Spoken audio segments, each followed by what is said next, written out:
Well, good evening, everybody. Welcome to the Saltcity Live. Are you live, Nick? I'm live. Kyler, are you there, buddy? You bet, man. Where are you at tonight? Well, I'm out front of Walmart in Dodge City. Dodge City, America. Hey, look around. Our infield announcer did all the landscaping at that Walmart. Wouldn't it? He does a great job. Yeah. So look around and check out Jordan's landscaping job. He did a great job, man. Yeah. Whew. It looks good. So All It right. looks good. All right. So anyway, we're kicking off. Kyler, you're headed over tomorrow afternoon, right? Yes, sir. Yeah, we're getting ready here at Dodge City for our monster truck show on Sunday, and getting some final touches done for Beaver tomorrow night or Saturday night. But yeah, we'll be over there. We'll start working on the track. Sounds like we got some moisture in it, from what I'm being told. just a little bit. No. There's plenty of moisture. Mhm. Plenty of moisture. And yeah, it's exciting to be back in Hutch. I mean, this is going to be a busy week for my crew, but when we can, it's rewarding on Sunday when we can be done at the end of the night and be like, man, we just did this 3-day run, and it'll be good. It'll be good. Yeah, but let's talk about this kick-ass event that we had last weekend in Dodge City. Yeah, and it like I said, it takes an army. I've always said that to do what we do, and we had an army of supporters, had an army of sponsors that kicked in to make this a big deal, and 4,000 to win. We had full fields of cars in each class. It was just awesome. Weather cooperated. We had a little rain Friday night, and it even helped us with the track Saturday. Yep. You couldn't ask for much better. And The racetrack you guys, was great. yeah, and we set some track records. Jake set a track record, and then it got broke on Saturday. So we're looking forward to having the late models back to see if we can continue that. We need to probably establish a track record for each division at Salt City at some point. I think we should too. Yeah. I need to call, and I think there's some people there in Hutch that have some history on that track that I can call and maybe talk to them about that. For that part. So, I mean, it just shows you, Kyle, your track guys did a great job there Friday and Saturday to go out and have a track record, and then get it beat again on Saturday. And I would tell you, Jake was brokenhearted. He held it for a night, but he 24-hour track he came off at 2, and that back end come out just a little bit on that car, and I said, it's over. But that's okay.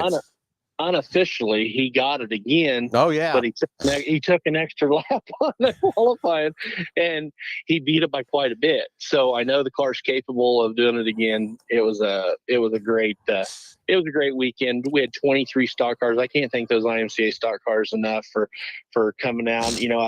I felt like our car counts in that class was a little lower last year and the last couple of years, but if we can get them back a couple times, where we can get car counts like that, pay a little better, that's what we need to do.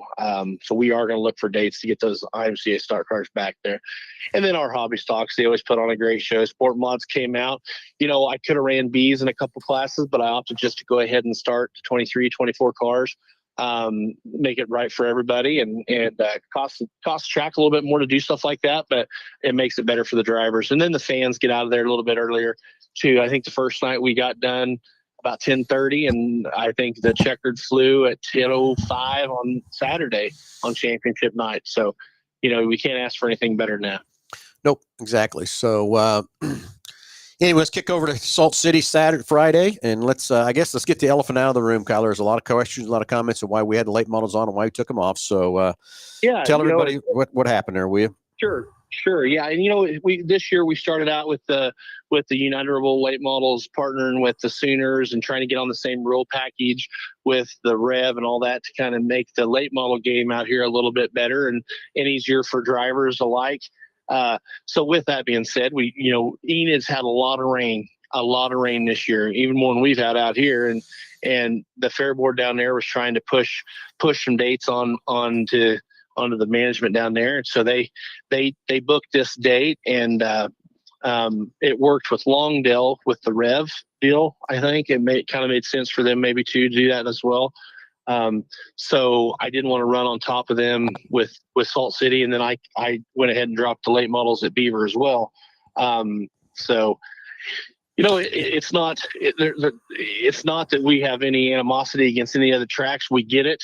If we were in their situation, we'd probably understand and ask them to do the same thing for us.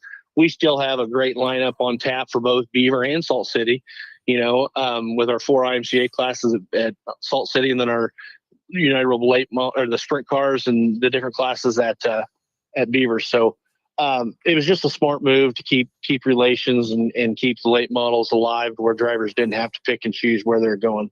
We spread these guys thin enough as it is, so it worked out well. I get that too. I called and talked to Mark Brill myself, and had a good chit chat with him about where we're headed, what we need to do, and what we got to do to build this late models to be stronger and better for each other. Had a great conversation. Not a negative word was said in the conversation at all, and we agreed though that our 2-day show on August 22nd, 23rd, that was already a co-sanctioned thing already, but we're going to try to do some stuff there to make that a bigger and better race on that part. He was all for it too, to maybe try to find some other sponsors, some other things, maybe have a little bit bigger purse, maybe drive some more cars or stuff or whatever. But, and then looking forward to 2026, how we can sit down as a group of promoters and stuff like that and build this late model thing into where we're working together and helping each other. And I tell you, he hated it that he scheduled it. He didn't look at our schedule as close as he should, but he said, same thing as the fair board was on him because he's had so many rainouts and he had to get some races in. And I get it. He got a race too. And that's the thing, and it all comes down to some politics there. And like I said, it was the right business move to do that with the United Rebel late models this weekend. And we'll make it up to the fans, and we'll put on a well of a show when we co-sanction with them at Salt City the next go. I mean, it'll be fun. And that has the potential to be a really good race too. I mean, the Rev Series is off that weekend, and the SLMR Series is off that weekend, and so we'll come up with a package for that weekend, and we'll pull some cars down there and have a hell of an event. Well, yeah, and I think it's a show. It's a weekend, and it's a show that we can build and make an event out of. An annual event out of it. I think I'm seeing that more drivers are liking that. This Garmin was our 7th annual Garmin race, and it's turning into an event. Drivers are coming to hang out with friends for the whole weekend. It's racetracks are kind of turning that way a little bit. Weekly racing ain't dead by any means, but when you can go race for a little extra money in all the divisions, it kind of makes you want to go out there, spend a little extra time on your car. It makes it fun. They bring out the whole family. Our pits were packed.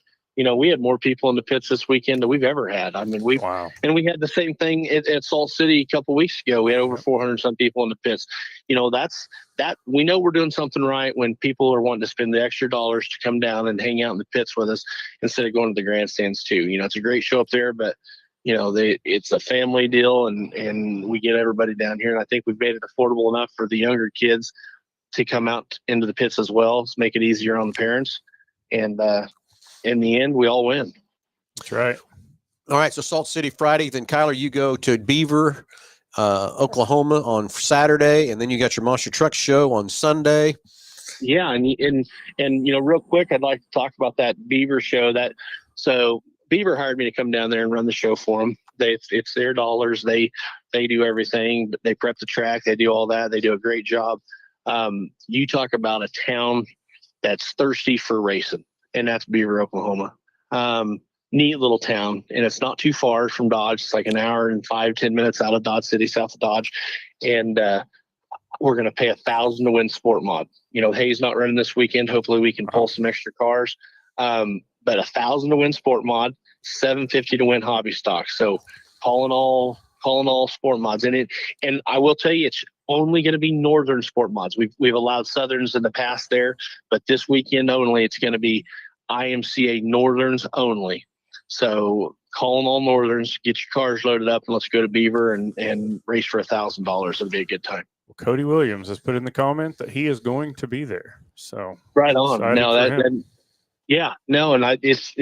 anytime we can pull Meatloaf down to a racetrack, he puts on a well of a show, and hopefully we get some other guys that are that caliber, and people have a great race. And then Cody just put on here, what can we do to promote for more hobby stocks on Friday at Salt City? He's got some gear. So if you're on the fence because you don't have a gear, get a hold of Cody. So. Yeah. And I think as far as gears, motor wise, these guys, they come off hotter in Dodge than they necessarily do at Salt City, with a half mile. Yeah. So, I mean, it's not rough on equipment. We need all them hobby stocks. because eventually it's going to come down. If we keep getting as little as we're getting, we're going to make a business decision of our own, to look at putting another class there that will bring some cars. So, this is your opportunity, hobby stock guys, to get out here and support this deal, or we got to find a class that will, There you go. So Cody, get on a post out there and let them know on your side too. You got the gears and stuff to come to Hutch, because I'm going to give it one more chance to get a car count. And if don't, you're right, Kyler, we're going to find a class that will. And again, them stock cars is what's coming, and love those guys to death. They put on a great show, and from that part, so excited for the stock cars again. But yeah, let's get the hobbies down to Hutch. If not, we'll find a class that will support it, because we got to have a car count right along with everything else too. That's it. So it might be a Grom class. Might be a Honda Grom class. Well, we've got more Groms almost right now, some of them hobbies, so we might have to have that, Kyler. So yeah. I'm afraid you're in trouble, though, because I think I got a little bit of advantage with those tires on mine. Well, I've got a little extra weight to plant my rear. I wasn't going to say that, but you can. A little more rear percentage. Yeah, a little more rear percentage. I got a little more rear percentage. There we go. Dallas Bishop asks, the late model going to be at 81 next weekend with the Revival Dirt Late Model Series? Yes, that is the plan. He must be talking about Dallas. Are you talking about the 3J? Is that what you're talking about? Yeah, I'm we're going to be. That's what he's talking about. We're headed to Waukene on Friday, and we'll be back at 81 Speedway on Saturday with the 3J on the late model. So excited to get back to 81 Speedway. We had a great time the last time we were there. Yep. And it was a great show, and we've come a little ways further with that car and know what we're doing. We made some adjustments on that car at 81 Speedway. The crew chief didn't have didn't have a ride that night, but we'll be better this time around, I promise. Yeah, we'll be better. So excited to get back to 81 Speedway and be at the hometown. And I will tell you, it was that night we raced at 81 Speedway. It was fun to be back there, and a great crowd, a great atmosphere, and everything else too. JR and Katie, thank you for the welcoming there of having Team 3J on your racetrack. But I will tell you that 5-minute drive home was super nice. Yeah, that's for real. Tandra Hamilton, ready to make our first trip from Oklahoma. Tim Hamilton is ready to go. Yeah, Tim Hamilton. We've missed him this year. Yeah. So glad to hear he is coming up. Yeah. So I want to put a GoPro in that 3J. Okay. Let's bring it on, Dallas. I know we were trying to do that at 81 Speedway that night, but you come running at me, wanted me to go with you, Dallas. But, man, that was the right time to start warming the car up and stuff, and I had a lot of things getting ready to go. Just timing was wrong, Dallas. But I'd love to have you put that GoPro in the 3J. No problem at all. Are there any plans to replace the late models Friday with maybe sprint cars? No, not this week.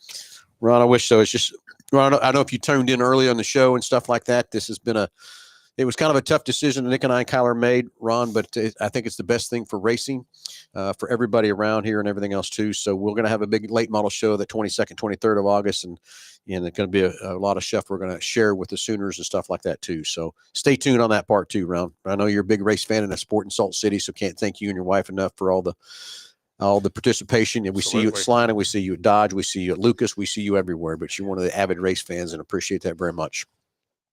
So anyway, anything else on Salt City? Pits open at 3. Pits open at 3. Drivers meeting at 6:30. Okay. Hot laps at 6:45.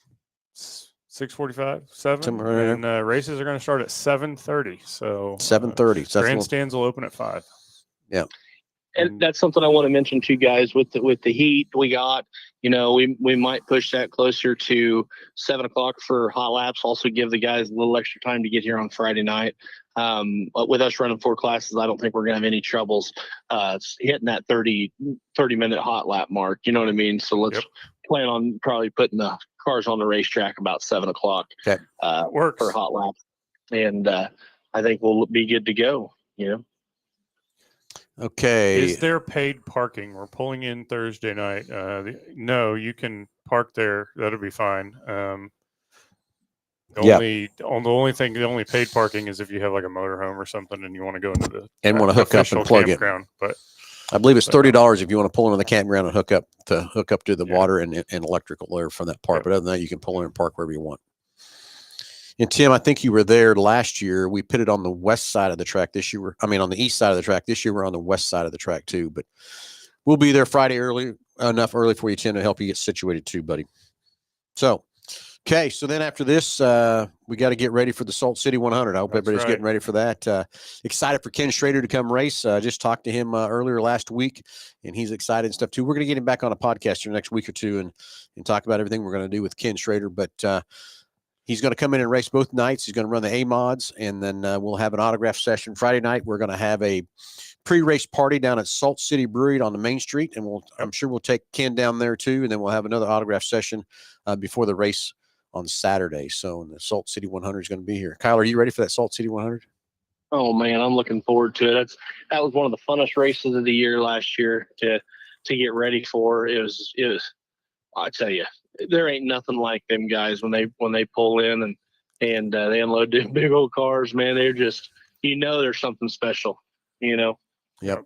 Pretty and neat. it just there's an aurora around them. It's just You got to come check this show out. Yep. The second annual Salt City Second 100. 100. Okay. Anyway, next thing is lap sponsors. Nick, you got 2 guys out there selling lap sponsors. So if you want to jump in that $100 a lap, we're trying to make this a memorial for Jim Petty. And that's one thing I promised his wife and his daughters, that we would keep this going. So Nick has got a couple gentlemen out there selling. So if you want to jump into that lap sponsor for $100 a lap. They will be there set up under the flag stand on Friday night. Okay. For selling those. So make sure you get over there and see Troy and Rick. Yep. Okay. So anything else we need to leave out? Talk about anything whatsoever? I don't think so. Friday night, IMCA, be there. It's going to be fun. It's going to be fun. Ron, I hope you're Superior Boiler night. There's going to be a lot of people there from Superior Boiler. That's where I was headed next. Talked to Tara this morning myself. Yeah. They got a big group coming. We were going to rope off a section up in the grandstands for them for just Superior Boiler. Can't thank them enough. We're going to go through our sponsors here real quick and talk about each and every one of those that's doing everything they can to promote and put butts in the seats at the stands from that part. So it's really fun and exciting. And I just wish we had more time, Nick, that we could go back over to Hutch and talk to a few more businesses and stuff like that too, to keep promoting, but we'll keep going it from that part too. So everybody, let's roll the sponsors. Kyler, you got anything else left at all or anything left off, buddy? No, I appreciate you. We're going to get a little bit of oil here for the bus, and we're going to head that way in the morning. All right. Let me know when you're close. Nick and I are going to head over there pretty early, too. Sounds just good. got to see where we're at and everything else going on, okay? All right. We'll talk to you later, guys. See you, buddy. Bye. All right, Nick. I'll take the first one, and you can go next. How about that? Sounds good. And here comes our 2025 sponsors. B&B Hydraulics, our presenting sponsor, Bill Speakman and Tanner Rail. Thank you, everything that B&B Hydraulics is doing. I love having you up on the stage with us from that part, too. Murphy Tractor and Equipment. They've got some cool stuff out there that I like driving around. Don't know how to run it, but I like to Evans Building, who's going to be the presenting sponsor for the Salt City 100, Bill Johnson and J.D. Johnson. Thank you for your partnership. Alan Samuels, CDJR. They want to be your friend. Yes, I do. Exactly. So Pro Value Insurance right there in Hutchinson, and a good partner here at Mel Hamilton Ford. Thank you, Pro Value, for your participation and partnership at Salt City. BG Products, another great partnership with Mel Hamilton Ford, and they make the best oil on the planet. Superior Boiler, and it's Superior Boiler night again Friday night, and they're going to have a lot of people there. Thank you, Superior Boiler, for the support at Salt City. Weber Auto Glass. Thank you for helping us get the racetrack watered with that big old water truck out there. Exactly. Hutch Auto Body. Ken Hunnell, thank you again for everything you do for supporting Salt City Racing, and Ken, excited for you to be there Friday night. Ox Construction Materials and Andale Ready Mix, fixing that wall for us. Made some cool wall panels back there, and I think we might sell some custom ones here one of these days soon. Let us know if you would like to get a custom wall panel built. They'll make it for you. Hemp Oil, thank you for putting some diesel fuel on us. We probably need to check that out, Nick. We might be needing time to order some diesel fuel. Haven't had to water much this year. I know, I get it. Quality Body Shop, Terry and Don Yoder, thank you guys very much for your support and bringing over your push truck. And the walls, the door, gates. Gates, yeah. Lauren Corporation, thanks for doing all the printing and also the pace truck that we get to cruise around in all the time, too, from that part. Construction Rental, they help us out with some track lighting and a telehandler on race night. So thank you guys very much. They have a VIP night coming up. Zener Electric, Dusty, thank you again for your partnership. The lights, the new corner lights are courtesy of Zener. Thank you again for keeping the lights on. Can Equip, they supply us with a big old ag tractor to pull around our picker. Thanks to Seth and all those guys at Can Equip Hutch. Hutch Juco, thank you again. It's a fun partner with Denny and Amy and putting things together with Hutch Juco. Pizza Ranch sponsor all of our food for our VIP nights at Salt City. Thank you, Donnie and Diane, for your great partnership. Egbert Liquor. We need to get the Jackson Meat there together. They're kind of our good sponsor, keeping us liquefied at the racetrack. That's right. Central Spray Foam and Cement Lifting, proud sponsors of our winter circle. See who gets there on Friday. AutoZone, get in the zone. So I'm looking for more exciting things for them in 2026. They're promising us too. Yep. Woodwork Manufacturing, great company right there in Hutchinson, with a big legacy of racing there in Hutch. No kidding. Jim Vision, thanks for keeping the videos out and keep people abreast of what's going on. And so, Jimmy, thank you for all the stuff you do for Salt City Racing. Heartland Credit Union. They're your buddies, aren't they? Yeah, all our buddies. Yeah. Great partner here at Mel Allen Ford. Scott's Professional Landscape, the yellow flag sponsor, keeping the grass greener. Yep. Keep the grass watered. Keep it green. Roy's Pit Barbecue. If you haven't been there, go check it out. It's about the best barbecue I've had. We got to get you over to R&B Drive-In too. Bob Gertz Auto. So sorry Bob Gertz is not with us no more, but a great shop there in Hutchinson. Known Bob a long time. Get Shit Done Coffee. Home of the Hustle hard charger for the IMCA classes. We'll have 4 of them this week. And Auto Hail Repair. Also, Frank, thank you again for everything you're doing to help us keep Salt City running. Richardson Brothers Construction helping us out with some more equipment and a bunch of different relationships in Hutchinson. Thank you, John. Jackson's Meat. We got to get Roy's Egbert Liquor and Jackson Meat together. They kind of team up together to keep us going for our VIP nights. Hutch Towing and Recovery. Jim comes out on race night, brings us 2 tow trucks, help us with recovery off of the racetrack. Can't thank him enough for his help. Elliott Mortuary, Tom Elliott, thank you for. He's a great race fan, and he's got some exciting stuff coming up for the Salt City 100 too. Bradbury Company, they buy a bunch of tickets from us for every race, and we can't thank them enough for their support of Salt City. APAC Shears, thanks for that extra water truck and a few extra pieces of equipment we have running around there. But they did take the packer where they needed it, so I hope we don't need it this year. Color by Design, they help us out with paint anytime something needs a little touch-up. Donna's Pool and Patio, this pot tub giveaway. If you haven't got your ticket spot yet, jump on our webpage. You can jump on and buy that ticket. 1 for $5 or 5 for $20. Hutchinson Regional Medical Center just teamed up with them. They are going to have a kids' night. The date is yet to be determined, but it's going to be big. And, of course, the 3 Mel Hamilton teams that are helping support Salt City Racing right along with everything else, too. So, everybody have a great night. We'll see you Friday at the racetrack. Let's go racing.